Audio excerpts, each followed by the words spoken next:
grandchildren. The crystalline spires of the Valtheron mothership pierced through Earth's atmosphere like shards of frozen starlight. Jennifer stood at the observation deck, her fingers intertwined with Adam's, watching the massive vessel descend over the Pacific Ocean. Her chest tightened with a fear she hadn't felt in years, not since the day she'd learned the truth about herself. "She's coming," Jennifer whispered, her voice barely audible over the hum of the station's life support systems. Adam squeezed her hand. "We knew this day would come. The twins are strong. They're ready." In the adjacent quarters, their children, Arya and Caden, age 7, played with holographic constructs, blissfully unaware that their existence was about to shatter the foundations of 2 civilizations. Jennifer watched them through the transparent partition, her heart swelling with love and dread in equal measure. 20 years ago, when Jennifer was still called Jen-Nathiel, she had been the crown princess of Valtherian Prime. The ruling family possessed regenerative abilities that made them nearly immortal, but there was a price. The royal bloodline could not reproduce. It was a genetic safeguard, installed millennia ago by their ancestors to prevent dynastic wars that had once decimated their species. The throne passed not through birth, but through meticulous selection and genetic transfer. Jennifer had been the first princess in 3,000 years to be declared completely barren. The diagnosis had come after decades of medical examinations, each more invasive than the last. The royal physicians had used words like genetic dead end and evolutionary termination. Her mother, Queen Zalthera, had grieved as though Jennifer had died. So Jennifer had done the unthinkable. She fled. She'd stolen a scout ship and crashed it deliberately in Earth's Mojave Desert, letting the humans find her. She'd learned their languages, adopted their customs, and undergone illegal genetic masking procedures in underground labs across 3 continents. She became human, or close enough that scanners couldn't tell the difference. Then she met Adam.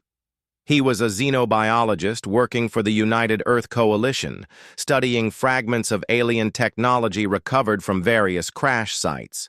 He was brilliant, kind, and refreshingly ignorant of galactic politics. When Jennifer revealed her true nature to him, purple-tinged skin beneath the genetic mask, eyes that could see in spectrums humans couldn't imagine, he hadn't recoiled. He'd simply asked if she wanted coffee. They fell in love. They married in a small ceremony in Colorado. And then, impossibly, Jennifer became pregnant. The pregnancy had terrified her. Every Valtheron medical text said it was impossible. Yet there they were, 2 perfect children, hybrids of human and Valtheron DNA, possessing abilities that neither species had ever manifested alone. Arya could manipulate electromagnetic fields with her mind. Caden could phase through solid matter for brief moments. They were beautiful, powerful, and according to everything Jennifer knew, they should not exist. For 7 years, they'd hidden. But 3 months ago, a Valtheron deep space probe had detected Jennifer's genetic signature on Earth. The signal had been faint, distorted by the masking procedures, but unmistakable. The Queen herself was coming to investigate. The docking klaxon sounded. Jennifer's pulse quickened. "Stay with the children," she told Adam. "If this goes badly—" "It won't," Adam interrupted, though his jaw was tight with tension. "She's your mother. She deserves to know them." The airlock hissed open, and Queen Zalthera emerged in full ceremonial armor, living metal that shifted colors with her emotional state, currently a stormy gray that indicated displeasure. Behind her, 6 royal guards took flanking positions, their plasma rifles powered but not raised.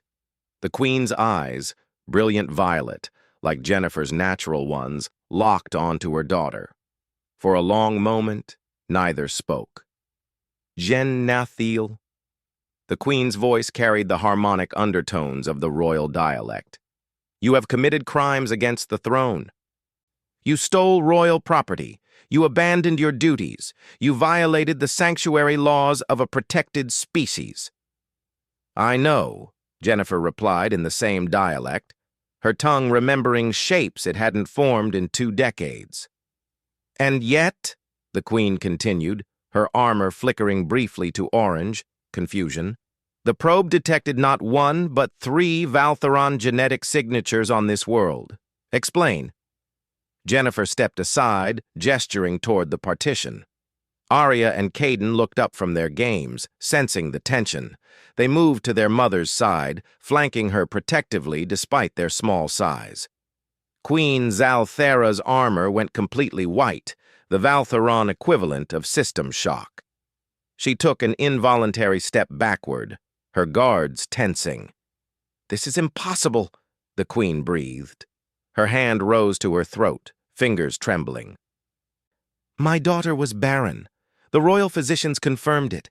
Every genetic scan showed—" "Your physicians were wrong," Jennifer said quietly. "Or perhaps they were looking at the wrong species." Adam stepped forward, his xenobiologist's mind already assembling the explanation. "Your Majesty, may I? The Valtheron genetic safeguard prevents reproduction within your species, but Jennifer's children are hybrids. Human DNA provided genetic pathways that circumvented the reproductive barriers. It's not that she was barren, she simply needed genetic compatibility from outside the Valtheron genome." The Queen's legs seemed to weaken. One of her guards moved to support her, but she waved him away.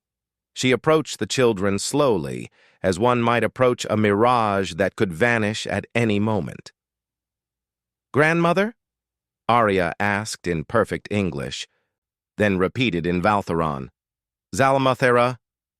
The Queen's armor blazed gold, pure, radiant joy. She knelt, bringing herself to eye level with the children. "Yes, child, I am your grandmother." Caden, always bolder, reached out and touched the Queen's armor. Where his fingers made contact, the metal rippled, responding to his bioelectric field in ways Valtheron technology never had before. The Queen gasped. "They're magnificent," she whispered. "They're everything we lost and everything we could become." She looked up at Jennifer, tears, actual tears, something royals were taught to never show, streaming down her face. "Do you understand what this means?" Jennifer nodded slowly. "It means the royal line doesn't have to end. It means there's a future. More than that." The Queen stood, her armor cycling through colors too rapidly to interpret, a visual symphony of emotion. "It means we've been wrong for 3,000 years. We thought isolation preserved us. We thought genetic purity was strength. But you've shown us that survival lies in combination, in bridge building, in daring to become something new." She turned to her guards. "Send word to the council. The Princess Jennathiel is pardoned of all charges. Moreover, she is to be honored as the Pathfinder, the one who discovered our salvation." "Mother," Jennifer said carefully, "I'm not coming back. Earth is my home now, Adam and the children." "I know," the Queen interrupted gently. "But perhaps the throne could come to you. An embassy here, a bridge between our peoples. Your children deserve to know both their heritages." She smiled, and it transformed her regal features into something warm and human. "And I would very much like to know my grandchildren." Arya and Caden looked up at their mother, hope bright in their hybrid eyes. Adam's hand found Jennifer's again, squeezing gently. Jennifer looked at her mother, not the Queen, but the woman who had once cradled her through nightmares, who had grieved her disappearance, who now stood before the impossible made manifest. "Yes," Jennifer said finally. "I think we'd like that very much." The Queen's armor settled into a peaceful blue, and she extended her arms. Jennifer stepped into her mother's embrace, feeling the living metal warm against her skin, feeling the decades of separation dissolve like morning frost. Behind them, through the viewport, Earth turned serenely in the darkness, unaware that it had just become the birthplace of a new dynasty, one built not on isolation, but on the radical act of love across the stars. The end.